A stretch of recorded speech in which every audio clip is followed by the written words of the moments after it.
Welcome to new TV Telugu. Megastar Chiranjeevi చేసిన commitment వ్యాఖ్యలపై గాయని చిన్మయ్ శ్రీపద సోషల్ మీడియా వేదికగా స్పందించడం చర్చనీయాంశంగా మారింది. పరిశ్రమలో నిబద్ధతతో పనిచేస్తే అవకాశాలు వాటంతట అవే వస్తాయని చిరంజీవి పేర్కొనగా, ఆ కమిట్మెంట్ అనే పదానికి వాస్తవ పరిస్థితుల్లో మరో అర్థం ఉందని, ముఖ్యంగా మహిళల విషయంలో అది లైంగిక వేధింపులకు పర్యాయపదంగా మారిందని చిన్మయ్ అభిప్రాయపడ్డారు.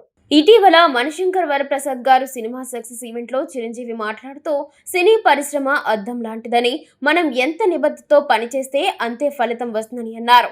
అవకాశాల కోసం తప్పుడు దారులు తొక్కాల్సిన అవసరం లేదని యువతకు సూచించారు. ఈ వ్యాఖ్యలపై స్పందించిన చిన్మయ్, చిరంజీవి తరం వేరని, అప్పటి పరిస్థితులు వేరుగా ఉండవచ్చని పేర్కొన్నారు. కానీ ప్రస్తుతం ఇండస్ట్రీలో కమిట్మెంట్ ఇస్తేనే అవకాశాలు వస్తాయని చెప్పే వాళ్ళు ఉన్నారని, ఆ పదం వెనుక లైంగిక ఆశలు దాగి ఉన్నాయని ఆమె తన పోస్ట్ లో ఆవేదన వ్యక్తం చేశారు. ఓ మహిళా మ్యూజిషియన్ తాను ఎదుర్కొన్న వేధింపుల వల్ల ఆ రంగాన్ని విడిచిపెట్టిందని, తనతో గీత రచయిత వైరమ్మతో ప్రవర్తించిన తీరును కూడా ఆమె గుర్తు చేశారు. ఇలాంటి ఘటనలు పరిశ్రమలో చాలా మందికి తెలిసినా మౌనంగా ఉంటున్నారని, బాధితుల్నే తప్పుపట్టే ధోరణి బాధ కలిగిస్తుందని చిన్మయ్ అన్నారు. అవకాశాల పేరుతో మహిళల పట్ల లైంగిక ఆశలు పెట్టుకునే పురుషులే అసలు సమస్య అని ఆమె స్పష్టం చేశారు. ప్రస్తుతం చిన్మయ్ చేసిన ఈ వ్యాఖ్యలు సోషల్ మీడియాలో వైరల్ అవుతూ చిత్ర పరిశ్రమలో మహిళల భద్రతపై మరోసారి చర్చకు దారితీశాయి.